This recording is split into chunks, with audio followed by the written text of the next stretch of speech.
তোমরা সকলে কেমন আছো বন্ধুরা? আমি চলে এসেছি ধোকার ডালনা রেসিপি নিয়ে। আজকে শনিবার, এই জন্য ভাবলাম একটু ধোকার ডালনাই হয়ে যাক।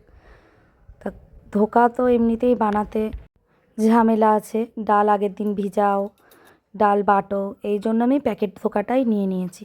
দেখো, প্যাকেট ধোকার আবার ধোকার ব্যাটারটা রেডি করতে হয়। রেডি করে নিয়েছি, ছোট ছোট করে টুকরো টুকরো করে আলু কেটে নিচ্ছি।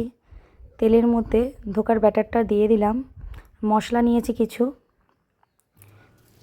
তেজপাতা, শুকনো লঙ্কা, একটু জিরে ফোড়ন দিয়ে আলুগুলো দিয়ে দিলাম।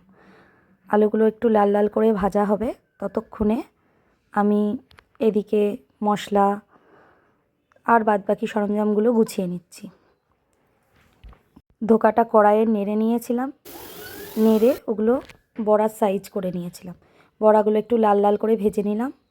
কড়াই একটু তেল দিয়ে মশলা দিয়ে দিলাম, জিরের গুঁড়ো, লঙ্কার গুঁড়ো, হলুদ, লবণ পরিমাণ মতো, একটু চিনি, আদা বাটা।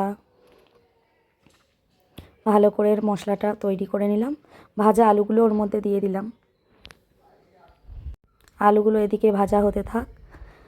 এরপর একটু জল মিশিয়ে দিলাম। একটু ফুটে উঠলেই দিয়ে দেব বড়াগুলো। বড়াগুলো দিয়ে কিছুক্ষণ ঢেকে দেব। হয়ে গেল রেডি ধোকার ডালনা। আমার আবার যতই বলো, গরম মশলা গুঁড়োটার চেয়ে হাতে বেটে নেওয়ার মজাই আলাদা।